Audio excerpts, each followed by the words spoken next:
Hello friends, it's me বাগান বিলাস চ্যানেলে তোমাদের সকলকে স্বাগত।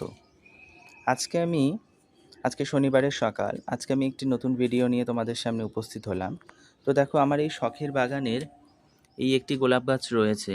এই গোলাপ গাছটিকে, যে গোলাপ গাছটির ফুল বিভিন্ন ধরনের ভিডিও এবং শর্টসের মাধ্যমে তোমাদের সাথে আমি শেয়ার করেছিলাম। এই ফুলটি গত দুদিন ধরে ফুটেছে দেখো। তো এই কালারের যে ফুলটি আমি তোমাদের সাথে শেয়ার করতাম, এই টবটি ভেঙে গেছিলো। তো সেই টবটির আমি প্রতিস্থাপন কিন্তু তোমাদেরকে আমি দেখাতে পারিনি। তো প্রতিস্থাপন করে দিয়েছিলাম আমি এই 10 ইঞ্চির এই টবে। মোটামুটি 2 সপ্তাহ 14-15 দিন হয়ে গেছে। তো গাছটি সেট খেয়ে গেছে দেখে দেখো, গাছটার কিন্তু কোনো রকম কোনো কাটিং করাও হয়নি আমার, আমি যেহেতু সময় পাইনি। তবে দু একটা ডাল যেগুলো ফাঁকা রয়েছে, যেমন এই ডালগুলো আমি কেটে দেবো, যেখান থেকে নতুন করে ডাল কিন্তু কুড়ি সমেত বেরোবে। তাছাড়াও যেহেতু আমি কাটতে পারিনি, কিন্তু দেখো গাছে কিন্তু কুড়ির কোনো অভাব নেই। তোমরা দেখতেই পাচ্ছ, নতুন করে ডাল বেরিয়ে তার প্রত্যেকটা মাথায় মাথায় কিন্তু কুড়ির আগমন হয়ে গেছে, আমার কাটিং করা না ছাড়াও। এখানে দেখো 3টি কড়ি এসছে, 3টি ডাল থেকে কিন্তু 3টি কড়ি এসছে। এরকমভাবে কিন্তু প্রচুর কড়ি কিন্তু চলে এসছে। তোমাদেরকে কিন্তু আমি গাছের আয়তনটা দেখালাম। গাছটি কিন্তু খুব বড় নয়, খুবই সাধারণ ছোট্ট একটি 1 বছরের গাছ। গাছটি কিন্তু সেরকমভাবে গ্রো হয়নি, খুবই সাধারণ ছোট্ট। এই গাছটির বয়স আমার মাত্র 1 বছর বয়স। খুব সুন্দরভাবে কড়ি চলে এসছে, আগামীতে কিন্তু আরও কড়ি চলে আসবে। তার কারণ এই গোলাপটা ফোটার কিন্তু এটাই সিজন। এবং আমি দেখিয়েছিলাম বর্ষাকালেও প্রচুর পরিমাণে কিন্তু ফুল কিন্তু এই গাছটিতে ফুটেছে। যেহেতু এটা শীতকালের সিজনের ফুল, তো গাছের সঠিকভাবে যত্ন করলে কিন্তু কোনো গাছই তোমাদের পরিশ্রমটা কিন্তু বিফলে যেতে দেবে না। তো এই গোলাপ গাছটিও কিন্তু আমার অনেক পরিশ্রমের ফল। ওই ভাঙা টবটি থেকে বাঁচাতে তার যত্ন করতে করতে কিন্তু গাছটি আমার এই পরিস্থিতিতে এসে দাঁড়িয়েছে।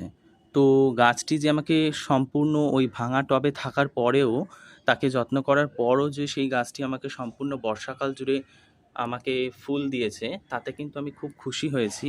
কারণ আমার ছাদ বাগানে কিন্তু এই গাছ এবং জবা গাছ, এই দুটো গাছই কিন্তু মোটামুটি একটা দুটো করে কিন্তু সারা বছরই ফুল দিয়েছে। বর্ষাকালে তো প্রচুর ফুল এসছে, এবং শরৎকালেও দুর্গাপুজোর সময়ও, দুর্গাপুজোর আগে দিয়েও কিন্তু প্রচুর ফুল তোমাদের সাথে আমি দেখিয়েছি যে কতটা পরিমাণে ফুল কিন্তু ফুটেছে। জাস্ট খালি এইটুকুনি একটি গাছে যে এত পরিমাণে ফুল ফুটতে পারে, সেটা তোমরা ভাবতে পারবে না। তাই তোমাদের কাছে অনুরোধ, তোমরা কিন্তু এরকমভাবে গোলাপ গাছ করো। তোমরা সবাই তোমাদের বাড়িতে অন্তত গোলাপ গাছ করো। অনেকে ঘ্যাসে করেন, তো আমি ঘ্যাসে করার টেকনিকও জানি না, এবং ঘ্যাসে আমি কোনোদিনও করিও নি। তাই আমি মাটিতেই করি। মাটিটা একটু ভালোভাবে প্রস্তুত করে নিতে হবে, যাতে জল নিকাশি ব্যবস্থা খুব ভালো থাকে।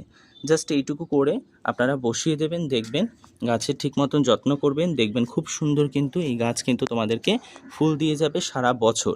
একটা দুটো করে কিন্তু ফুল দিয়েই যাবে। গোলাপ গাছ সাধারণত গ্রীষ্মকালীন হলেও কিন্তু সেখানে প্রপার যত্ন করলে, গাছের ডাল একটু ছেটে দিলে, হালকা একটু ছেটে দিলে, তাকে খাবার দিয়ে যত্ন করলে কিন্তু সে কিন্তু আপনাকে সারা বছর ফুল কিন্তু করাই ছিল আজকে আমার মূল লক্ষ্য। তো তোমাদের সাথে আমি শেয়ার করে দিলাম। তোমরা ভিডিওটি ভালো লাগলে অবশ্যই শেয়ার করবে, এবং তোমরা যারা সাবস্ক্রাইব করেছো আর পাশে থাকা নোটিফিকেশান বেল আইকনটি প্রেস করে রাখবে, যাতে তোমরা নোটিফিকেশানটা পাও।